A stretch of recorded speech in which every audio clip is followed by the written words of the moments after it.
Et il dit à Jésus, souviens-toi de moi quand tu viendras dans ton règne.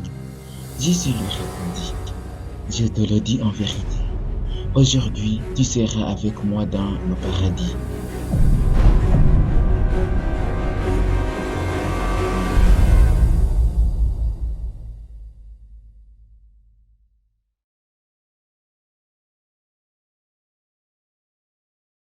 Lors de la crucifixion, le voleur qui s'est repenti est-il allé directement au paradis lorsqu'il est mort? L'autre voleur continuera-t-il à être brûlé pour l'éternité?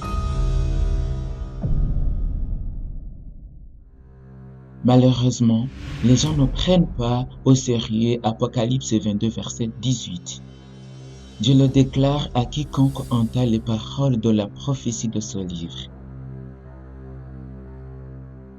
Si quelqu'un y ajoute quelque chose, Dieu le frappera des fléaux décrits dans ce livre. Beaucoup s'efforcent de prouver leur croyance sur l'immortalité de l'âme avec ce passage, affirmant qu'il est écrit. La vérité est que dans le texte original, les passages de la Bible n'incluaient pas la ponctuation et la subdivision des versets de la Bible. Par conséquent, la virgule apparaissant avant le mot aujourd'hui signifie quelque chose de complètement différent s'il était placé après le mot aujourd'hui. Si l'on considère ainsi le contexte biblique, la virgule aurait dû être placée après le mot aujourd'hui qui aurait été comme suit. Et il dit à Jésus, souviens-toi de moi quand tu viendras dans ton règne.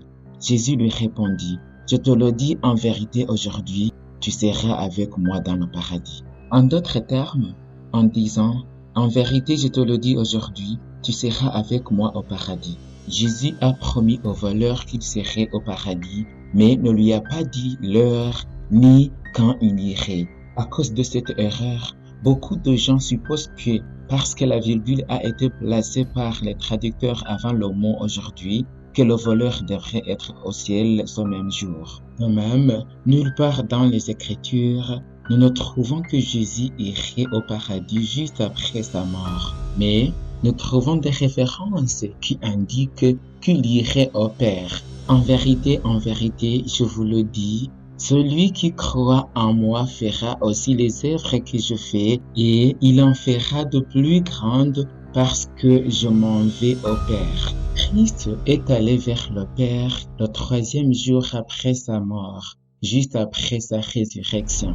Jésus lui dit, ne me touche pas, car je ne suis pas encore monté vers mon Père, mais va trouver mes frères et dis-leur que je monte vers mon Père et votre Père, vers mon Dieu et votre Dieu.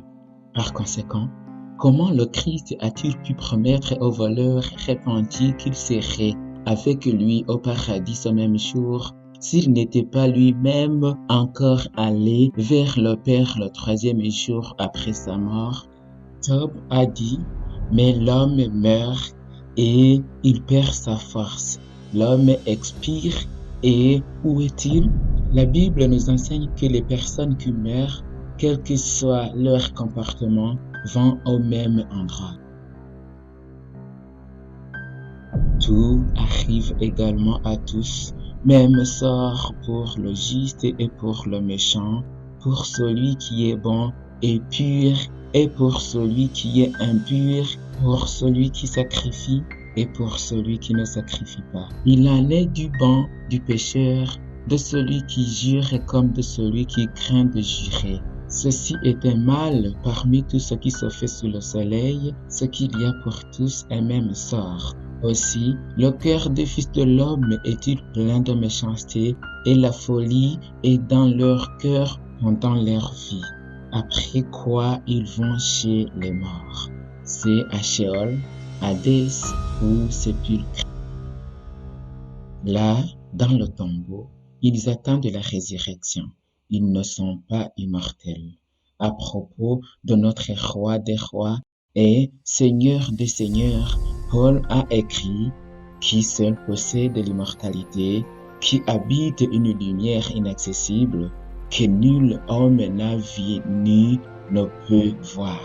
Cela nous montre qu'en prétendant que l'âme est immortelle, nous contredisons ouvertement l'Écriture, car elle est dit que le seul être immortel est Dieu. De plus, le Seigneur a précisément promis la vie éternelle. Et la promesse qu'il nous a faite, c'est la vie éternelle.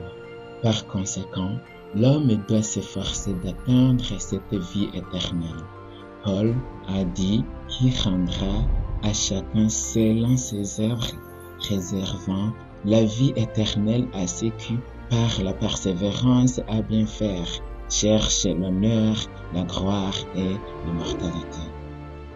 Il est absurde de penser que l'homme cherche quelque chose qu'il possède déjà, ce qui confirme encore une fois que l'âme est immortelle. C'est lorsque le Christ reviendra pour la deuxième fois sur les nuées du ciel que tous les fidèles, vivants et morts, recevront leur récompense, y compris le voleur qui s'est repenti. Car le Fils de l'homme doit venir dans la gloire de son Père avec ses anges, et alors il rendra à chacun selon ses œuvres. Voici, je viens bientôt, et ma rétribution est avec moi pour rendre à chacun selon ce que son œuvre. Si Christ donne sa récompense à son peuple dès qu'il meurt, alors que lui donnera-t-il à sa seconde venue? D'autre part, si l'âme est immortelle, alors il serait logique de penser que le voleur qui s'est repenti sur la croix est déjà au paradis, car il est immortel et a déjà la vie. Alors, comment Dieu peut-il ainsi donner la vie à ceux qui ne meurent jamais? Ce qu'ils ne vous ont jamais été dit, ce que Jésus n'a jamais assuré, cet homme qu'il serait au paradis ce jour-là. Tout cela a été le produit d'une traduction subjective. Maintenant, la question se pose, les méchants brûleront-ils pour l'éternité? Si une personne méchante doit être tourmentée éternellement, alors elle a besoin de la vie éternelle pour souffrir à jamais dans l'enfer de feu?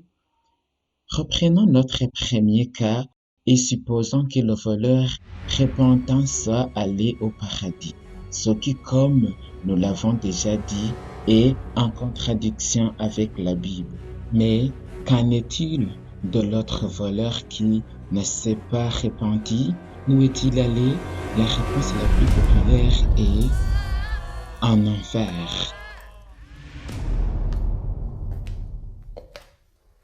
Imaginons un instant que cette théorie soit vraie. Supposons que le voleur était un être impie de toute une vie qui meurt à l'âge de 40 ans. Comme enfant, il ne pensait pas avec raison. Par conséquent, Dieu, dans sa justice, ne juge pas ses péchés pendant ses années d'innocence. Dès l'âge de 7 ans, le voleur a commencé à faire différence entre le bien et le mal, optant pour le mal. Il a commis les péchés que nous connaissons tous. Le vol a violé la loi sacrée de Dieu, fut donc emprisonné, condamné à mort et exécuté. Il est mort dans la 31e année de notre âge et est allé directement en enfer dans les flammes tourmentantes. 40 ans moins 7 ans d'innocence équivalent à 33 ans de péché. De l'an 31 à nos jours, plus de 1900 ans se sont écoulés. Cependant, et selon cette théorie, le voleur continue de payer pour ses crimes en enfer. Cela signifie que pour 33 ans de péché, il a eu près de 2000 ans de punition. Et comme si cela ne suffisait pas, le Christ reviendra bientôt, ce qui signifie que le voleur passera encore 1000 ans dans ces flammes.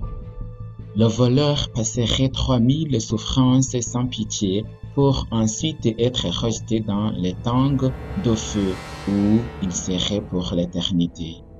Après ce processus judiciaire, peut-on encore dire que Dieu est juste?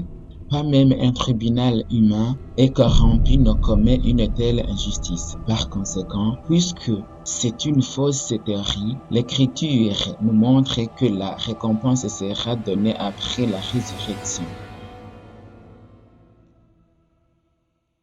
Ne vous étonnez pas de cela, car l'heure vient où tous ceux qui sont dans les sépulcres entendront sa voix et en sortiront.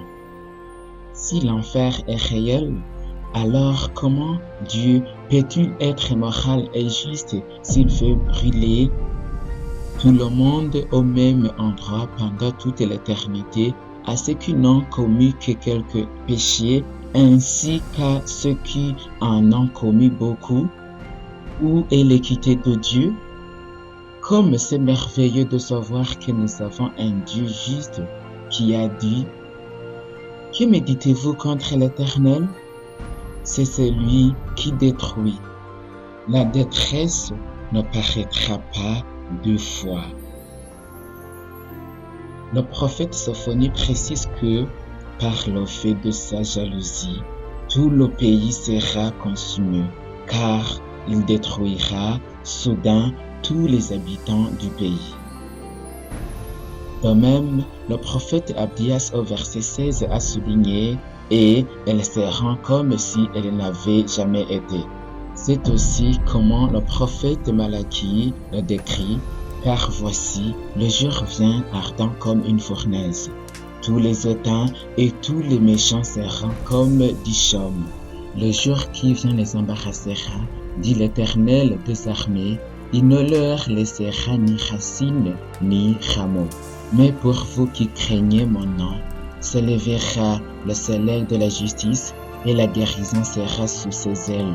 Vous sortirez et vous sauterez comme les veaux d'une étable et vous foulerez les méchants, car ils seront comme de la cendre sous la plante de vos pieds au jour que je prépare, dit l'Éternel des armées.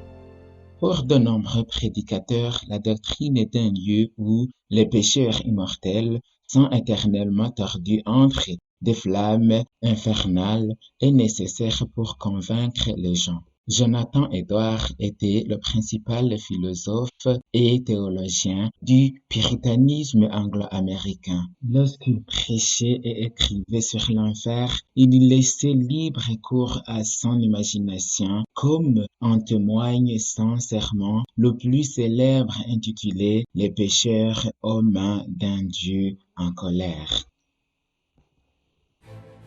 Dans ce sermon, Édouard dit à sa congrégation, l'arc de la colère de Dieu est plié et la flèche préparée sous la corde par un Dieu en colère. Il a ensuite ajouté, c'est seulement sa volonté qui vous empêche de tomber à ce moment, même dans la destruction éternelle. Le Dieu qui vous tient au-dessus du gouffre de l'enfer, de la même manière que l'on tient une araignée ou un insecte répugnant au-dessus du feu, vous a en horreur et terriblement provoqué. Sa colère contre toi brûle comme le feu. Il vous considère comme digne de rien d'autre que d'être jeté au feu. Vous êtes 10 000 fois plus abominable à ses yeux que le plus odieux serpent venimeux ne l'est au nôtre. Vous l'avez infiniment offensé et pourtant il n'y est que sa main qui vous soutient, vous empêchant de tomber dans le feu à tout moment. Il termine, ô pécheur, considère le terrible danger dans lequel tu te trouves. C'est une grande fournaise de colère, un puits large et sans fond, plein du feu si la colère que vous avez retenue dans la main de ce Dieu dont la colère est provoquée et irritée autant contre vous que contre beaucoup de damnés enfer. Vous êtes suspendu à un fil mince avec les flammes de la colère divine qui brille autour de lui et prêt à chaque instant à le roussir et à le brûler. Il est évident que ce prédicateur exhorté a utilisé la peur de l'enfer pour effrayer les non-sauvés dans sa congrégation et les a forcés à se sauver eux-mêmes. L'évangéliste américain Billy Sunday Comprenant que de nombreux prédicateurs appliquent la tactique de la peur de l'enfer à commander, si l'enfer n'existait pas, de nombreux prédicateurs font de l'argent sous de faux prétextes. Malheureusement, de nombreux ministres actuels continuent de recourir à la menace de l'enfer et de la malédiction pour effrayer leurs auditeurs et les pousser à se repentir, au lieu d'invoquer l'amour de Dieu pour inspirer la gratitude et l'obéissance. C'est ce que vous n'avez jamais écouté.